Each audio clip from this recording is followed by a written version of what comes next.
is improper claims denials are quite common. You tender the claim to the insurance company and the insurance company has it. You're expecting them to come to your side and pay for your lawyers and defend you.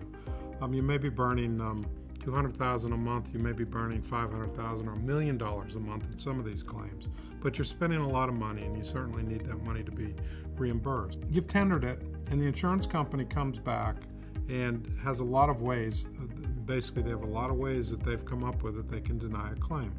And for example, there may be a contract claim in there. For example, you get sued for somebody you've done business with sues you. Could be a securities related claim. Could be any sort of business dealings claim with a tort that's thrown in with it. Well, the insurance company, it's not unheard of for them to come back and say, gotcha, that's a contract. It's a contract claim. They're contract damages. We're not going to cover that. It's not allowed. It's excluded under the policy. That's the improper analysis, but it's very often used. Second, they may come back and say, oh, you know what? We've looked at this pretty closely, and it looks like you were doing bad things before the policy incepted, and we're going to exclude it because of a retroactive date. Well, what does that mean? For example, company gets sued for wrongful advertising, for example. The company's been advertising for the life of the company. They've been advertising before the policy was issued, for sure.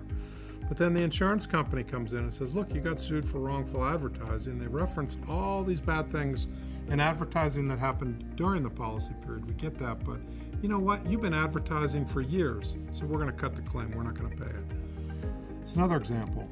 Now think about notice, though. Let's go back to that a tiny bit.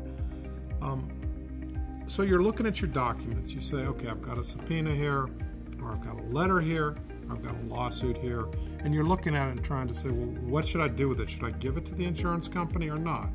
Let's say you got a letter, and the letter says, I want you to produce and give me all these documents, and quite frankly, I'm not happy with you, and I'm a lawyer at this big law firm, and unless I get what I want, you're going to have trouble, lots of trouble. It can be worded in any way you want, but a rational person might look at that letter and say, that's not a lawsuit, that's not a claim. I mean, it's just some lawyer, trying to, push things forward a little bit, but it hadn't reached the point of being a lawsuit, so I'm not going to tender it. You may be right. Maybe you don't have to tender it. It would depend on policy language, but I can guarantee you this.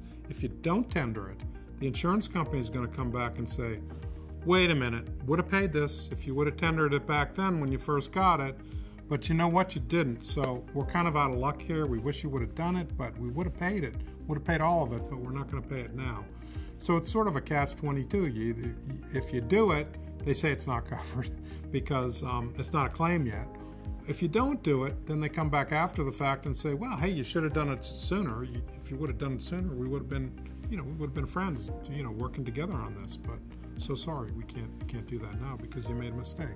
The insurance company will get their lawyers to take a really close look at everything. And what they'll do is they'll look at the application you filled out, and they'll scrutinize that application, every single number, every single statement. And there might even be a question in the application, the last question in the application, that says, do you know of any reason why we should not insure you, or any reason why this insuring you would be bad for us? I mean, I'm just sort of, putting a spin on the language to make it more colorful, but there is a question like that, and it basically says, tell us everything you know that could be harmful to us. And that's it. Tell us everything you know that could be harmful to us. Well, how do I know what's harmful to you? How do I know what you care about? I'm not an insurance company. I don't know what you care about. So most folks leave that blank. And then the insurance company says, well, I hired my lawyers to look at this, and my lawyers, they found that there was an email to you,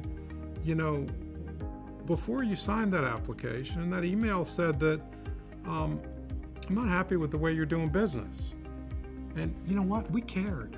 You should have told us. You should have given us that email. They didn't want the email. They just wanted to deny the claim after the fact. And they had a basis to do it. My point is, looking at these claims denials, there's so many of them. And 90 to 95% of them that we see are improper. So you should not assume that a claim denial is proper just because the insurance company says so.